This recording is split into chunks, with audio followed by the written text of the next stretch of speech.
apa yang telah dituduhkan kepada baginda Rasulullah sallallahu alaihi wasallam. Di dalam kepelbagaian reaksi itu dapat memberikan kepada kita satu penilaian. Apakah yang sepatutnya reaksi yang mesti ada kepada kita ketika melihat orang menghina dan merendahkan kepada Nabi Muhammad sallallahu alaihi wasallam? Tidak ada satu perbezaan bahwasanya perbuatan menghina kepada Rasulullah itu adalah merupakan satu jenayah dari segi agama, dari segi fitrah, daripada segi akal manusia yang waras, daripada segala segi. Itu adalah merupakan jenayah kepada kehormatan orang lain.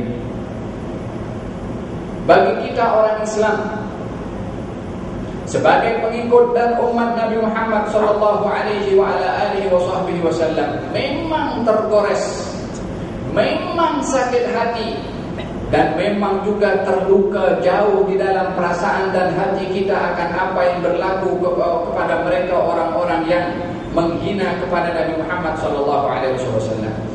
Yang tidak tergores perasaannya, maka hendak dipertanyakan akan kesempurnaan imannya kepada Nabi Muhammad sallallahu alaihi wasallam.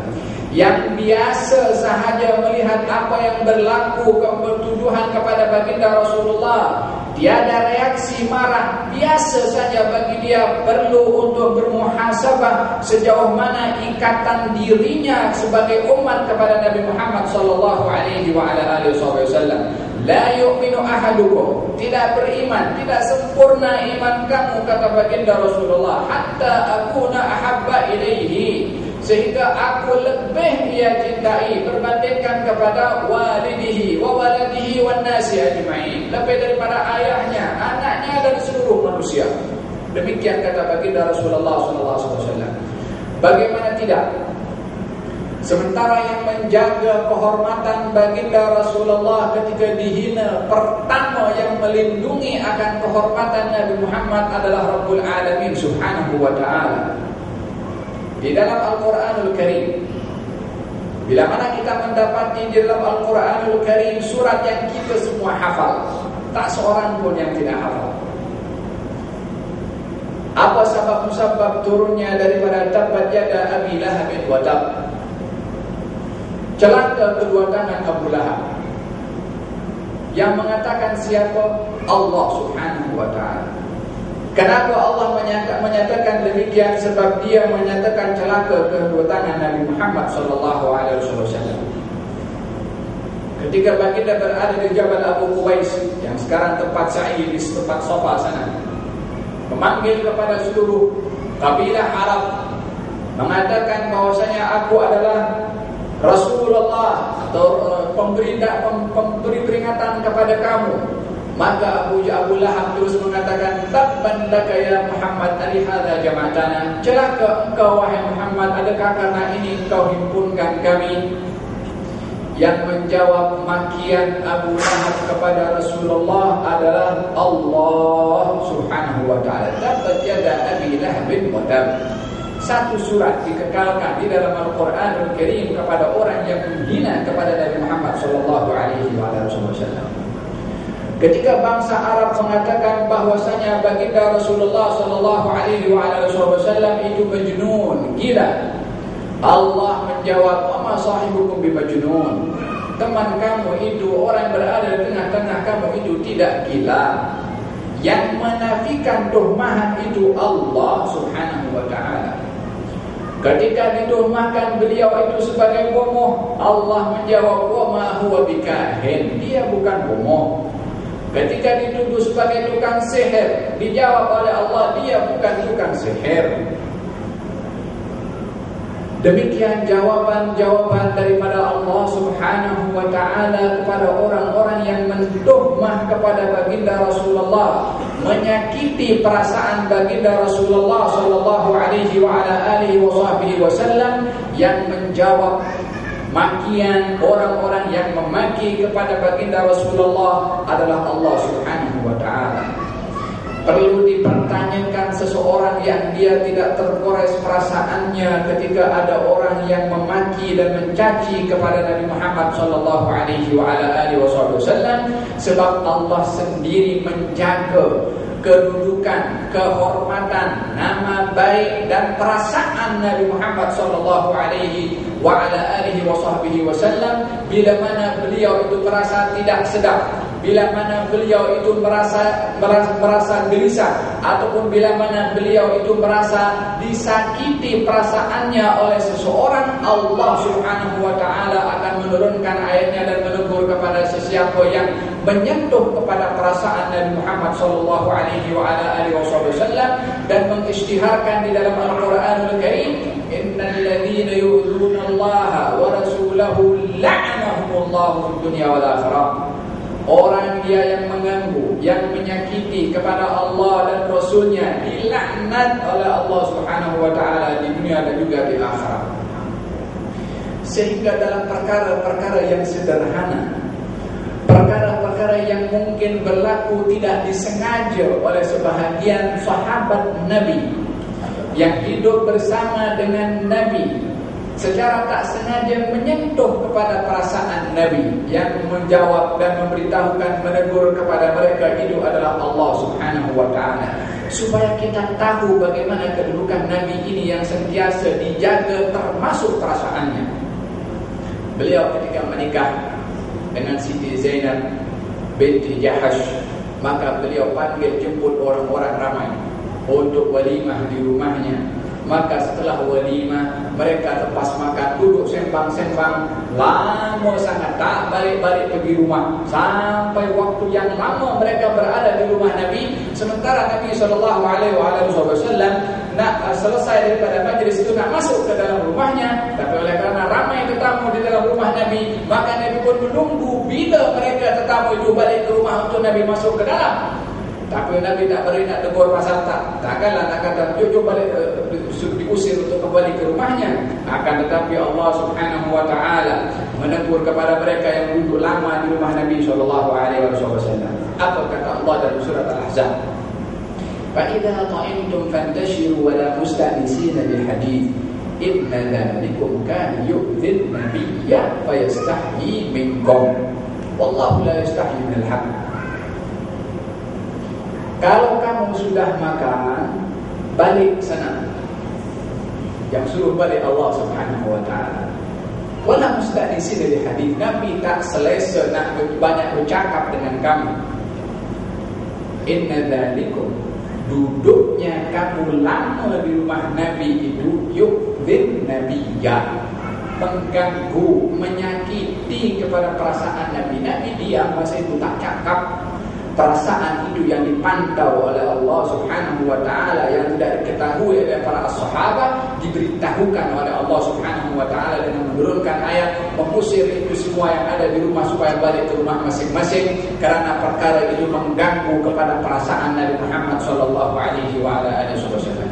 Wa ma kana lakum an tu'tu Rasulullah wa la an tankihu min ba'di azwajihi min ba'dihi abadan.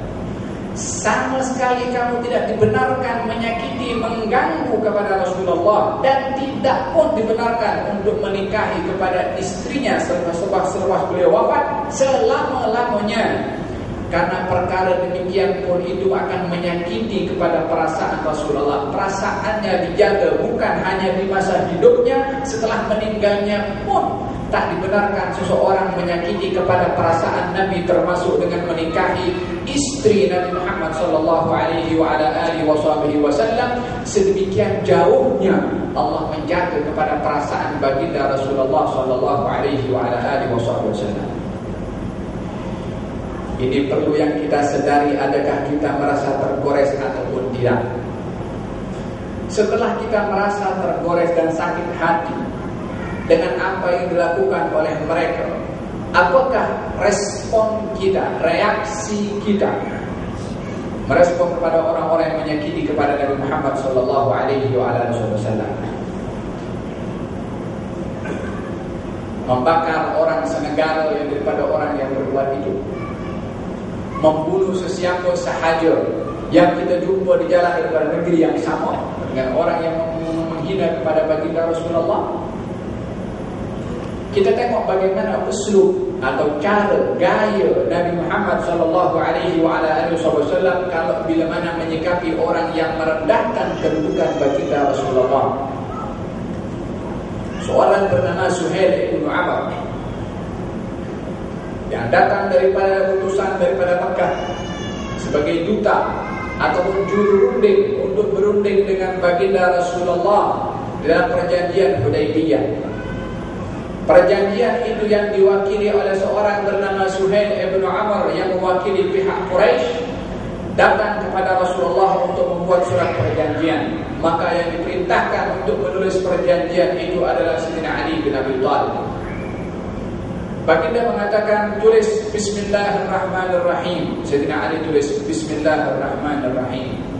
Suhail bin Amr mengatakan kami tidak kenal apa itu Ar-Rahman Ar-Rahim, tapi tulis macam mana surat yang biasa kita menulisnya adalah Bismillahirrahmanirrahim. Hapus Ar-Rahman-Ar-Rahim. Baginda mengatakan kepada Sayyidina Ali, hapus Ar-Rahman-Ar-Rahim. Hapus Ali. Ditulis daripada Muhammad Rasulullah berunding dengan Suhail bin Amr. Tulis pada Sayyidina Ali. Suhail bin Amr mengatakan kalau kami meyakini kamu Rasulullah, kami tak akan perangi kamu untuk berunding sekarang pun juga. Hapus Rasulullah. Tulis Muhammad bin Abdullah. Bukankah ini penghinaan kepada Allah dan juga Rasulnya? Penghinaan kepada Allah dan Rasulnya. Apakah respon Nabi Muhammad sallallahu alaihi wasallam? Dia kata kepada Sayyidina Ali, penggal kepada orang itu. Baginda mengatakan hapus Rasulullah. Kata Sayyidina Ali, abadan aku tak nak hapus engkau Rasulullah. Baginda menjawab, ana Rasulullah wa in kadzabuni. Aku tetap Rasulullah walaupun mereka mendustakan aku. Tunjukkan kepada aku di mana dihapus oleh Nabi sallallahu alaihi wasallam kalimat Rasulullah. Tulis Muhammad bin Abdullah. Diteruskan isi perjanjian itu selesai. Orang-orang yang ada di sekeliling Nabi itu geram luar biasa kepada Suhail bin Amr yang kurang ajar kepada Nabi Muhammad, yang merendahkan Allah dan merendahkan Rasulullah di hadapan para sahabat. Apakah yang berlaku setelah tahun demi tahun berlalu daripada perjanjian damai itu? 2 tahun. 2 tahun daripada perjanjian damai itu berlaku antara baginda Rasulullah dengan musyrikin di Makkah. Telah masuk Islam pada masa 2 tahun itu jumlah bilangan manusia melebihi daripada jumlah bilangan Nabi ketika berada di Mekah 13 tahun dan 4 tahun berada di Madinah. Yang masuk Islam berlipat ganda dalam 2 tahun. Melalui hikmah Nabi Muhammad sallallahu alaihi wasallam yang menerima perjanjian damai itu, tidak melihat kepada ini orang menghina kepada Rasulullah, ini orang tak boleh kita nak berdamai ataupun nak bersepakat berunding untuk berbuat satu perjanjian damai dengan pihak orang-orang itu. Nabi mempunyai pandangan yang jauh. Disebabkan sikap yang bijaksana Rasulullah sallallahu alaihi wasallam yang berunding dengan Suhail bin Amr dalam 2 tahun masuk Islam jumlah bilangan yang berlipat ganda dengan 15 tahun daripada dakwahnya Nabi Muhammad sallallahu alaihi wasallam. Tahukah apa yang berlaku kepada Suhail bin Amr yang tak mau tulis Ar-Rahman Ar-Rahim, yang tak mau tulis Rasulullah pada Hajjatul Wada' tahun ke-8 daripada hijrahnya, pada tahun ke-10 daripada hijrahnya Rasulullah sallallahu alaihi wasallam. Baginda ketika potong rambut, maka baginda membagikan rambutnya kepada para sahabat. Didapati Suhail bin Amr berebut dengan satu orang lain satu rambut Nabi sallallahu alaihi wasallam, tarik menarik. Setelah masuk Islam dan tahu bagaimana akhlak Nabi Muhammad sallallahu alaihi wasallam, rambutnya menjadi dia berebut dengan orang lain hanya untuk mendapatkan helaian daripada rambut Nabi Muhammad sallallahu alaihi wasallam. Penghormatannya bukan hanya kepada kepribadian, tapi kepada rambutnya baginda Rasulullah sallallahu alaihi wasallam. Sikap bijaksana Nabi Muhammad sallallahu alaihi wasallam. Akan tetapi Bila mana sikap yang kita ambil itu adalah tidak menepati dengan ilmu yang datang dengannya Rasulullah, maka sikap itu akan lebih memburukkan tentang kepribadian Nabi Muhammad, karena sikap kita di dalam mengambil sikap tidak sesuai dengan apa ajaran yang datang dengannya Nabi Muhammad SAW. Seseorang datang di majlis Rasulullah, duduk Nabi dengan beberapa para sahabat. Kemudian di hadapan baginda Rasulullah ada Sayyidina Abu Bakar Siddiq. Datang satu orang, datang daripada dua, datang kepada Sayyidina Abu Bakar, memaki kepada Sayyidina Abu Bakar di hadapan Rasulullah. Nabi diam. Sayyidina Abu Bakar nak marah pun diam, segan juga karena di hadapan Nabi, maka dia pun diam. Oleh kerana terlalu banyak makian yang dimakikan oleh orang itu kepada Sayyidina Abu Bakar, maka dia pun tak sabar, dia berdiri dan mengatakan memaki juga kepada orang yang memaki kepada Sayyidina Abu Bakar. Nabi terus bangkit dari berdiri, dikejar oleh Sayyidina Abu Bakar, mengatakan, "Ya Rasulullah, minta maaf kalau saya mengganggu keselesaan tuan ketika duduk sebentar tadi." Baginda bersabda, "Tadi kamu ketika dimaki kamu diam, aku melihat ramai malaikat menghampiri kepada kamu. Tetapi ketika kamu naik berang dan marah kepada orang itu, memaki juga kepada orang yang memaki kepada kamu, maka malaikat pergi, syaitan datang menghampiri, maka aku pun pergi daripada majlis yang dihampiri oleh syaitan."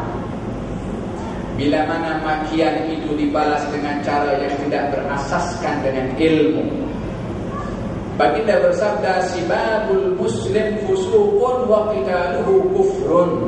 Memaki kepada orang muslim itu adalah perbuatan fasik, dan membunuh kepada orang muslim itu adalah perbuatan orang kafir.